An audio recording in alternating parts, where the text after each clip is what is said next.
membahas praktikum pengantar konservasi sumber daya hutan mengenai keanekaragaman hayati. Ya teman-teman semua, seperti yang kalian ketahui, keanekaragaman hayati tersebut terdiri dari 3 macam. Yang pertama, keanekaragaman hayati tingkat gen. Yang kedua, keanekaragaman hayati tingkat spesies. Dan yang ketiga, keanekaragaman hayati ekosistem. Nah, mari teman-teman semua kita saksikan tampilan videonya ya. Bye-bye, selamat menyaksikan.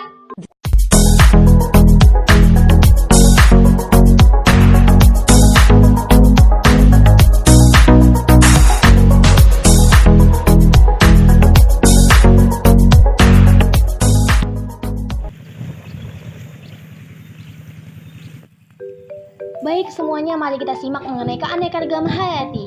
Keanekaragaman hayati adalah suatu keberagaman makhluk hidup yang didasarkan pada ciri-ciri yang dapat diketahui melalui suatu observasi atau pengamatan.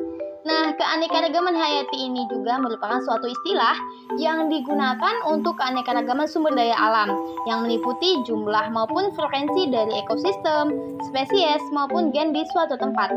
Pada dasarnya, keanekaragaman melukiskan keadaan yang bermacam-macam terhadap suatu benda yang terjadi akibat adanya perbedaan dalam hal bentuk, ukuran, maupun tekstur ataupun jumlah.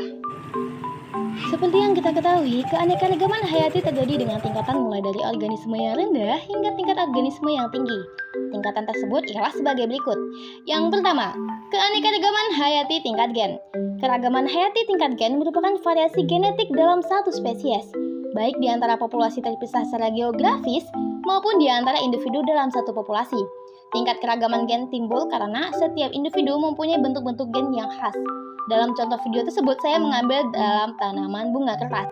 Nah, kemudian tanaman bunga kertas ini dalam spesies yang sama terdapat variasi warna yang berbeda-beda. Ada yang putih, merah, maupun ungu. Nah, pada kesimpulannya, keanekaragaman hayati tingkat gen itu terjadi pada spesies yang sama. Hal ini disebabkan adanya perbedaan susunan gen yang menimbulkan variasi genetik dalam satu spesies yang sama.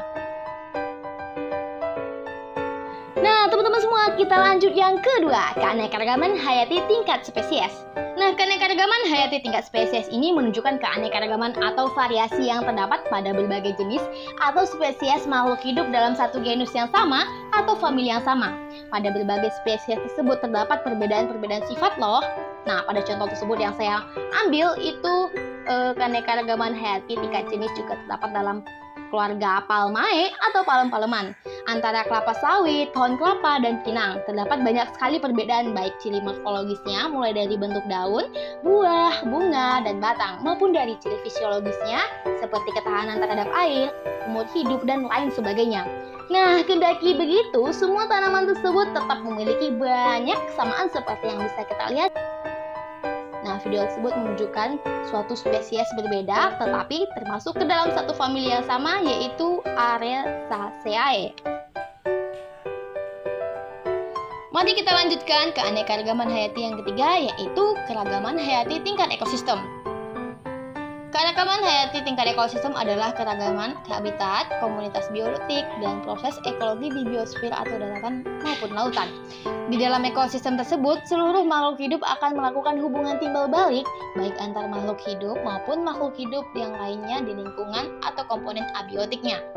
Nah, keanekaragaman hayati tingkat ekosistem di lingkungan manapun Anda di muka bumi ini, maka Anda akan menemukan makhluk selain Anda ya. Semua makhluk hidup berinteraksi atau berhubungan erat dengan lingkungan tempat hidupnya. Nah, pada video tersebut saya menampilkan suatu ekosistem pada hutan, sawah, maupun sungai. Lingkungan hidup ini meliputi komponen biotik dan komponen abiotik. Komponen biotik meliputi berbagai jenis makhluk hidup, mulai dari yang bersel satu, uniseluler, sampai makhluk hidup bersel banyak, multiseluler, yang dapat dilihat langsung oleh kita ya. Nah, komponen abiotik ini meliputi iklim, cahaya, batuan, air, tanah, dan kelembapan. Ini semua disebut faktor fisik. Nah, selain itu, terdapat juga faktor kimia ya loh. Nah, faktor kimia tersebut terdiri dari salinitas atau kadar garam, tingkat keasaman, dan kandungan mineral. Sedangkan komponen biotik meliputi segala sesuatu yang bernyawa seperti tumbuhan, hewan, manusia, dan makroorganisme, virus, dan bakteri. Seperti terdapat di video. Nah, setelah melihat video ini, kita telah menyadari bahwa Lingkungan kita maupun Indonesia ini memiliki keanekaragaman hayati yang begitu banyak dan bervariasi. Oleh karena itu, mari kita jaga lingkungan kita maupun komponen-komponen penyusun ekosistemnya.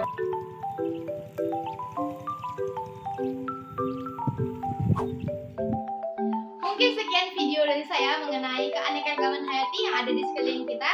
Saya Melviani mengucapkan terima kasih. Mohon maaf apabila terdapat kesalahan selama berlangsungnya video ini. Sekian terima kasih. Wassalamualaikum warahmatullahi wabarakatuh. Bye bye.